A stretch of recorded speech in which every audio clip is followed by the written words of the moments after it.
come around to say hello. One-on-one, I'm so fly. You took a nosedive. Careful when you play on my level. For you, it's so. Hey, hello. Motorola Razer 50 Ultra. Flip the script. Hello, Moto. Why are Shashi Tharoor and why are Manish Tiwari completely silent? I don't understand. But let me get in Suhel Seth. Suhel Seth, I want to ask you. We are common citizens of India. We heard the Prime Minister. We heard a 2-hour debate. It was supposed to be 16 hours. I think it went on for 19 hours. The Prime Minister spoke. The Defence Minister spoke. The External Affairs Minister, the Home Minister spoke. Every single question was asked and answered. Yet, the opposition, led by Rahul Gandhi, feel nothing has been said. Trump ka naam nahi liya, China ka naam nahi liya. I want to ask you, what are your impressions from what was asked and what was stated by the government? Number one, Parliament is not a debating club where I have to answer specific questions of 542 folks who sit in those hallowed chambers. The job of the government is to address the issue on hand. The issue on hand was Operation Sindur. And there were only 3 related issues to that operation. Number one, why the operation was needed. Number 2, what happened during the operation. And number 3, what are the next steps. I think it was answered by the government.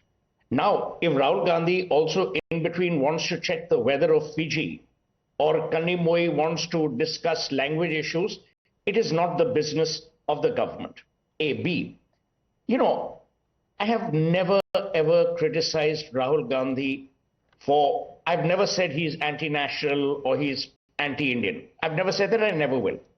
But sometimes I feel someone needs to tell him that when you're the leader of opposition, you don't oppose for opposition's sake. You oppose on issues that you believe are not tenable, that are anti-India, and that requires some kind of clarification. A. B. You know, Navika, it may seem trivial to you. There's a certain decorum to Parliament and to parliamentary behavior. You don't sit with your arms, one arm stretched out, as if you don't care. These are important signals. Look, whether you like it or not, Parliament is an inspiration, an aspiration, and it's also a reflection for a lot of people in our country. You don't want the youth to grow up and talk the way sometimes Rahul Gandhi does. You know, tune bola, ye kar lo, wo kar lo. And I will say this about all political parties.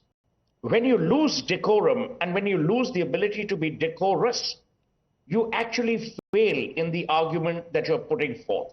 So I will have to, in summation, say the following. Number one, the questions that were on hand and that were on issue were answered. Look at what Owaisi did.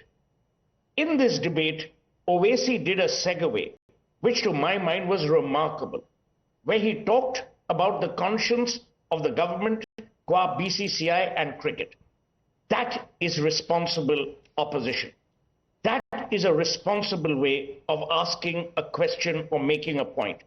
You know, this is not the St. Stephen's debating society where you take little pot shots and believe that your cronies and your coterie will be very happy with it. And that, you know, when you go back home, everyone will say, wow, you know, you really stumped Mr. Modi.